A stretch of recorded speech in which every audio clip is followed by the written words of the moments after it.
Selamat datang di YouTube channel Mang Wan.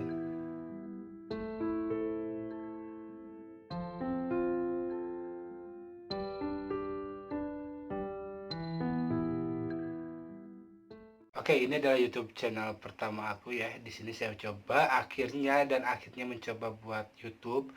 Setelah sekian lama pengen bikin YouTube, akhirnya bisa terrealisasikan sekarang dengan setelah kemarin-kemarin mencari ilmunya gimana sih cara buat bikin YouTube. Akhirnya dirilis. Di sini sebenarnya bakal ngebahas sedikit tentang ya Pak, sharing sih sebenarnya sedikit, saya lebih banyak sharing tentang aplikasi pinjaman online. Kenapa saya di sini memberanikan membahas tentang pinjaman aplikasi online? Saya di sini bukan untuk memojokkan aplikasi online ataupun mengiklankan aplikasi online, tapi lebih sharing. Soalnya banyak banget temen nih di sini yang ngerasa atau bertanya pada saya kayak mereka pengen pinjam uang gimana sama pihak aplikasi online, aman atau enggak. Terus mereka juga ada yang nanya kayak aplikasi online apa nih yang bisa buat mereka bantu di saat kondisi seperti ini.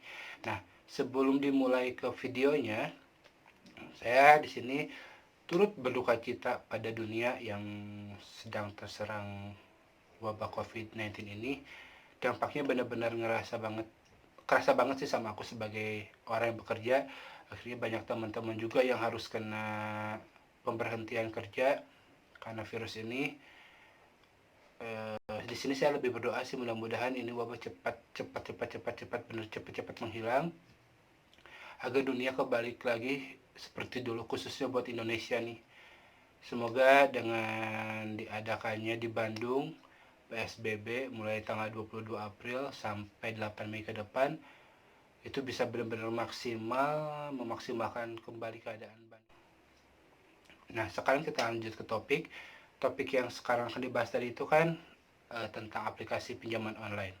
Di sini lebih sharing aja ya. Jadi di sini tidak ada sedikit pun untuk memojokkan aplikasi online ataupun mengiklankan aplikasi online. Di sini pun saya nggak akan bahas nama-nama aplikasi pinjaman online yang bikin rugi apa atau yang bikin kita bisa ngebantu kita apa, nggak akan.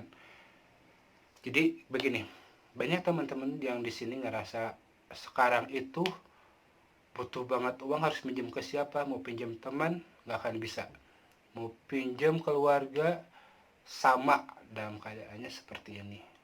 Salah satu cara paling pinjam, benar-benar pinjam ke aplikasi online. Oke, di sini kadang sih ada beberapa nanya ke saya, aplikasi online yang aman itu yang mana. Kalau saya pribadi di sini nggak pernah mau bilang aplikasi yang pernah saya pinjam itu aman, enggak. Soalnya ada beberapa juga yang ketika pinjam pinjaman online yang saya pakai, mereka bisa dapat bumerang. Jadi itu tergantung dari diri kita juga sendiri sih, apakah kitanya pembayarannya bagus atau enggak. Kalau saya pribadi alhamdulillah selama pernah pinjam ke aplikasi online, saya belum pernah merasakan ada teroran sedikit apapun. Paling kalau misalkan untuk peringatan kayak peringatan buat bayar tepat waktu, yaitu pernah ada sesekali gitu. Jadi kalau misalkan aman atau enggaknya tergantung dari pihak aplikasinya ya. Aplikasinya kalau yang saya saranin kepada kalian, pakailah aplikasi yang bersifat OJK karena dia kan udah dipantau langsung sama pihak OJK. Jadi kalau kalian pun ngerasa ancamannya benar-benar berlebihan dari pihak debt collector, ya kalian coba aja bisa berbicara sama pihak OJK. Nah, kalau untuk yang masalah lapor pelaporan saya nggak akan bahas, soalnya saya nggak ngerti. Di sini saya lebih membahas tentang tadi, baik lagi ke pada sharing aja. Terus kalau misalnya ada yang nanya, katanya bener nggak sih aplikasi ini tuh bener-bener kayak penagihannya tuh keras banget? Kalau keras banget balik lagi tadi, tergantung sama kitanya. Kalau kita bayarnya memang nggak bener, ya paling mereka juga pasti bakal nuntut kita. Tapi kalau misalkan kita bayarnya benar, ya kayaknya sih nggak akan. Karena saya pribadi melakukan pembayaran kalau misalkan dalam waktu tepat waktu, nggak pernah ngalamin hal seperti itu. Tapi kalau misalkan ada yang bilang, tapi saya pernah kok pinjam ke aplikasi online, tapi nagihnya itu benar-benar kayak udah telat berapa puluh hari gitu, padahal baru telat sehari gitu. Ya, saya yakin juga, soalnya di waktu 2016 pernah teman saya juga ada yang ngalamin, dia telat bayar. Sebenarnya bukan dia sih, dia bilang konfirmasi ke saya kalau dia itu temennya pinjam pakai aplikasi atas nama dia. Akhirnya yang minjemnya kabur atau kemana, akhirnya dia yang kena. Dan memang itu benar-benar di 2016 itu, pada saat itu dia sampai kontak yang ada di kontak phone dia itu di broadcast sama si, entahlah itu debt collector, entah siapa, dia nge-broadcast dengan menjelek-jelekan nama teman saya itu. Terus yang kedua, bener nggak sih kalau ini tuh bisa sampai debt collector nyamperin ke rumah? Saya bilang iya, soalnya sempat ada beberapa juga yang didatangi sama debt collector, tapi kalau dulu sih datangnya bukan ke rumah, tapi ke tempat kerja, ada yang kayak gitu juga. Jadi solusi buat teman-teman sih, kalau misalkan memang mau ngambil ke pihak aplikasi online, ya tadi saran dari saya, pertama kalian pakai aplikasi bersifat OJK biar lebih dipantau sama pihak OJK. Terus yang kedua, kalau kalian mau minjem, kalian harus benar-benar tahu ketika kalian minjem itu kalian masih bisa bayar nggak di bulan depannya gitu. Soalnya kalau misalkan kalian minjem di bulan depannya nggak bisa bayar, itu ujung-ujungnya pasti kalian bakal minjem ke pihak aplikasi yang lain dan bakal berlangsung seperti itu, kayak gitu. Jadi kalau misalnya mau minjem, mending kata saya dicoba cek dulu kalian masih bisa bayar atau enggak. Soalnya yang saya rasain sih, ketika kita mencoba minjem sama pihak aplikasi online, nggak tahu itu rasanya itu kayak kita dihipnotis bahwa setelah minjem pasti mau minjem lagi ujung-ujungnya. Itu yang saya rasain ya. Di sini saya nggak bilang aplikasi itu gimana-gimana, enggak. Terus kalau misalnya ada yang nanya lagi, kayak kemarin teman-teman, aplikasi apa sih yang bunganya lebih murah? Kalau saya pribadi sih saya nggak tahu ya bunga yang paling murah yang mana.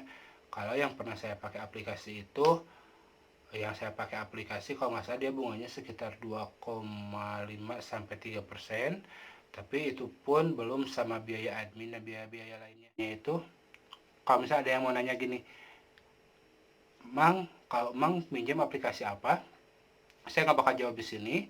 Nanti kalau kalian ada yang di komen mau nanya saya pernah pinjam ke aplikasi apa yang menurut saya itu aman, kalian boleh di komen. Kalau misalkan kalian ngerasa malu ngomong di komen, kalian bisa follow IG aku.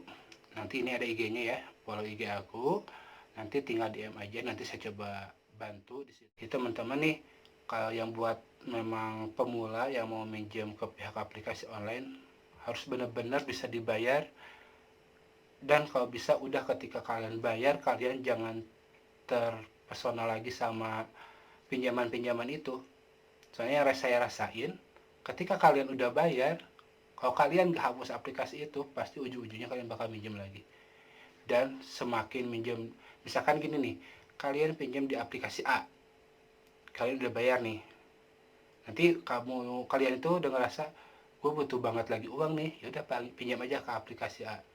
Nanti ketika kalian nggak ada buat bayar ke si aplikasi A, pasti kalian bakal nyari lagi yang baru di si aplikasi B. Nah, nanti ketika kalian pinjam sama si aplikasi B, otomatis kalian udah nutupin si aplikasi A dong. Nanti yang si A udah beres, punya hutang ke si B. Nanti ke si B pinjam lagi di si A. Nah, sebenarnya sih kalau menurut awal-awal pemikiran, itu ngerasa ya udah biasa aja, paling kita cuma kayak bayar bunganya, cuma bayar bunga-bunganya aja kan. Tapi kalau misalkan kita telitiin lagi tuh, kayak dari A, B, A, B, A, B, A, B, itu bakal semakin numpuk bunganya. Jadi yang awalnya kita mau bayar pokoknya aja dari bunganya yang cuma kecil, akhirnya kita harus bayar bunganya aja, dan si pokoknya tuh kita nggak bisa bayar. Nah itu sih kalau kata saya sarannya. Jadi buat yang benar-benar pemula yang mau pinjam aplikasi online, kalau mau pinjam itu baik lagi ke hak kalian. Di sini saya nggak mau larang kalian, kalian jangan pinjam, takut gini, takut gitu, takut A, takut B, takut C, enggak. Tapi saya saranin ketika kalian minjem, kalian harus benar-benar tahu di mana cara kalian bisa pinjam, bisa bayarnya lagi di mana.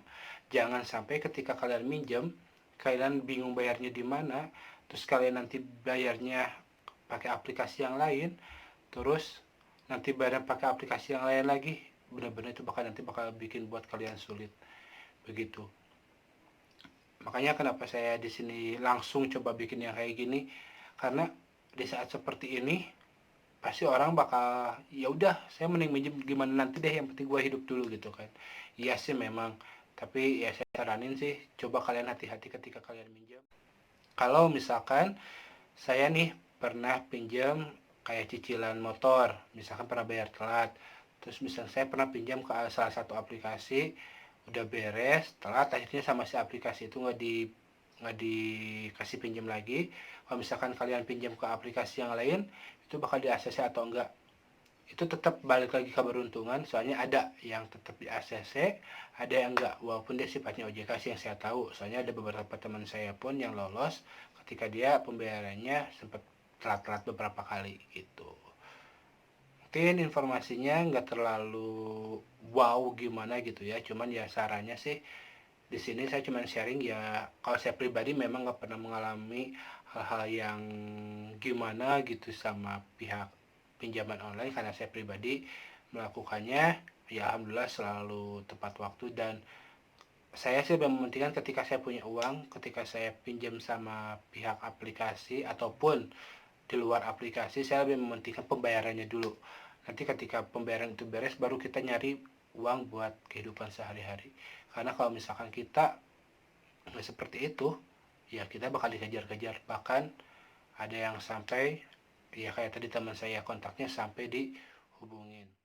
Dan juga buat teman-teman nih, kalau yang ngerasa ini videonya kurang, banyak banget kurangnya, saya yakin ini video pertama aku pasti banyak kurangnya, kalian komen aja di komentar. Nanti saya bakal baca satu persatu demi kebaikan YouTube aku kedepannya seperti apa. Dan mohon maaf banget nih buat teman-teman yang ngerasa ini YouTube-nya nggak berfaedah banget. Kalau misalkan memang banyak banget komentar-komentar yang jelek pun saya pasti tanggapin untuk lebih baik lagi gitu. Jadi buat teman-teman nih yang lagi butuh dana, kalau misalnya memang mau pinjam sama pihak aplikasi online, itu balik lagi ke kalian. Kalau misalkan yang ragu mau pinjam aplikasi online kemana, atau kalian pengen tahu saya pernah pinjam ke aplikasi mana, boleh balik lagi tadi ke IG, tinggal follow IG aku, nanti saya DM, nanti DM saya pasti balas, 100% pasti saya balas.